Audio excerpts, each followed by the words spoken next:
mag-ano po kayo, mag-subscribe sa aking YouTube channel po at mag-comment po kayo, mag-share.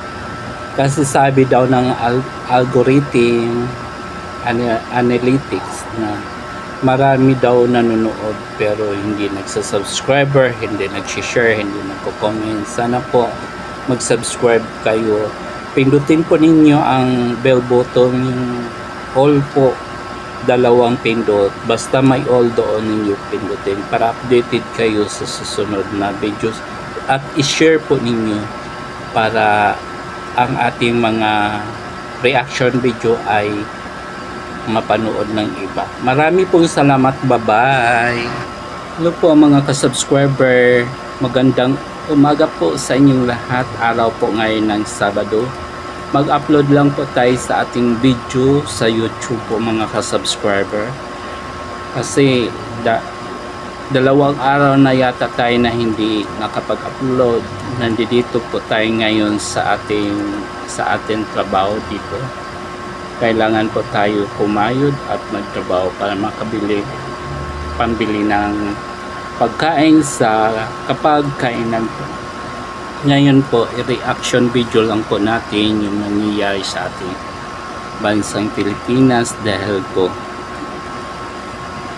grabe na talaga ng mga anomalya sa flood control. Parang gusto nilang ililihis.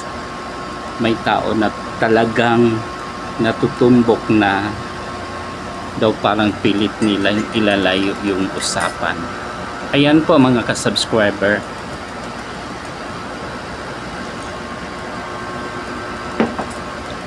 Kasi bantayan po natin ang kaba ng bayan po natin. Kasi tayo lang po ang may karapatan bantayan yung mga sindikato dyan na mga sa politika. Kasi hindi po yung gagawin ng isang tao kung talaga ang namumuno is may dignidad at may malasakit sa kababayan po niya. Inaano na po siya na siya ang namamahala sa ating governance, sa ating mga mamamayan. Bakit? Nakalusot pa rin yung mga anomalya sa flood control po yan. Dati kasi sa administration Duterte, bantay sarado talaga si Tatay Digong sa mga kawatan dyan sa Malacanang at saka sa House of Representatives. Diyan po talaga ang mga mastermind dyan sa House of Representative, kasi mga congressman po yan sila sa mga district. Ay dyan talagang sa lalawigan po nila is may mga flood control talaga. At saka yung DPWH may napupunto na sana po may tinutumbok. Bagkus nililihis nila po yung mga usapin para hindi na masangkot dyan sa flood control anomalies. Kasi po alam mo, malalaking tao din po yan dyan. Sama-sama po yun sila dyan. Tingnan mo nga yung nag-i-investigate sa Senate Blue Ribbon Committee, di ba? Dati yun kay Marcolita. Pinababa nila si Marcolita kasi natutumbok na po yan na umpisa na po sana yun kung sino ang pinaka-mastermind, sino po yung pinaka-puno sa lahat ng mga anomalya. Kaso lang noong na yung mag-asawa na yan, yung nagtuturo na kasi gusto ni Marcolita magturo siya kasi alam ni Senador Marcolita na hindi gagawin niya ng mga contractor kung wala sa likod nila yan. Hindi nila yan kayang gawin kasi sino naman po sila kung sila mismo sa sarili nila na sa mga DPWH kontrata na sila mismo ang nagkaltas or sa kanilang sarili percentage. Hindi po yan nila magagawa, kasi dapat talaga ang tutumbukin talaga yung pinaka-mastermind. Yung sumunod lang po yung yung contractor na sa mga sinasabi. Sino naman po ang mga contractor kung hindi susunod na sa kanila? Siyempre mawalan silang negosyo, diba? Kahit sabihin man natin na po yun, na sasabihin ng contractor, sama-sama na lang tayo lahat, ibubunyag po lahat ang mga katiwalian. Ganun po yun. Ayaw nila po yan na masangkot sila sa anomalya ng ganyan, kasi bibigyan po sila ng parusa po dyan. Hindi po pwede na ibaliwala lang po yan, kasi tira yan ng taong bayan eh. May batas po tayo dyan na kapag sino mang nakikialam sa pondo ng bayan, automatic ang ikakaso plunder. Matinding parusa po yan habang buhay na hindi ka na pwede makalabas. Ngayon, sabi ni Senator Marcolita, para mababa ang magturo kayo yun sa sobrang gigil at galit nila, kasi may 17 na congressman tinuro yung mag-asawang Diskaya po. Ayaw nila yung mga ganyang anomalya. Gusto nila na, kaya po nga may kasabihan niya tayo na bagong lipunan, bagong Pilipinas. Siguro yun yung sinasabi nila. Bakit iniiba po yung ng ating bansa na may bago? Anong pagbabago?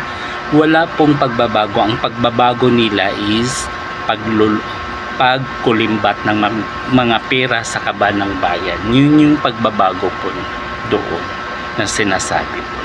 Yung pagbabago, wala po, hindi nagbago yung lugmok na tayo sa kahirapan ngayon. Kasi mataas na po yung utang natin sa ibang bansa, sa World Bank. Na po ang utang po natin is 17 trillion, mahigit na po. 3 years lang po kayo nakautang na tayo ng 17 trillion. 'Di ba? Paano pa yun sa susunod na taon, mangungutang pa uli? Kaya lugmok na talaga ang bansa natin. Kaya sa mga bilihin nga ngayon, hindi na po pwede na pilit nilang tataasan yung buwis, tax, kahit mag-ano po tayo ng yung bangko, savings po tayo dyan. Pilit nila tataasan din ang 20% savings interest po natin. Parang tayo po ang nagbabayad ng tax ulit. Hindi na lang po tayo magdi-deposit kung tayo talaga ang maraming pera, di ba? I-imbak na lang po natin yan sa bahay. Kasi po sa batas nila po yung ganyan. Maraming Pilipino na hindi papayag sa ganon, kasi mag-iipon ka nga doon ng pera sa bangko, di ba, para tayo maka-savings at hindi po natin magagastos, at nag-ipon pa tayo para sa future po natin. Paano yung pera natin doon, halimbawa 20,000, kakaltasan ng 20%, magkano na lang po ang matitira sa pera natin, di ba? Tayo po ang nagsasakripisyo, mga mamamayan, mga taong Pilipino, lahat tayo po ang nagsasakripisyo. Sila ang nakikinabang, sila ang nag-iisa sa kaban ng bayan. Tayo nagbabayad, tayo bilang sakripisyo po nila. Sila ang nakinaban ng limpak-limpak na salapi dahil sa mga taxes na yan. Tayo naman ang pinapahirapan na babawasan na ganyang 20% interest sa tax lang. Diba unfair talaga? Mas maganda na talaga po is mawala na yan, ma-abolish na po yan. Dito lang sa Pilipinas na sobrang higpit, dahil po naghihigpit yan sila kasi doon nila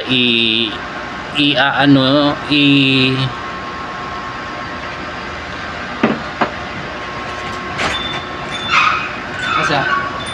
ha? Anong pan mo? Wala. Daing o tilapia sa walis na.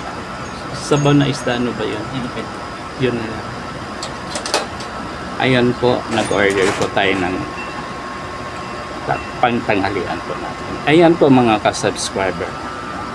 Yung mahirap po talaga na umaasa tayo sa kanila na sila man po ang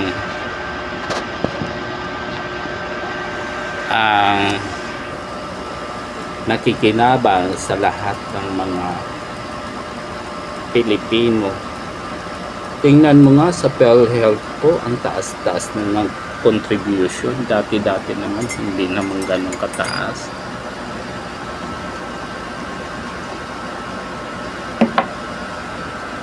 Ayan po mga ka-subscriber, dapat po may mananagot talaga po yun dyan. Kung sino mang taong makakating kamay na siya lang po ang nakikinabang o iilan ng mga politika nakikinabang, sunod dinudurubo nila yung mga malilinis na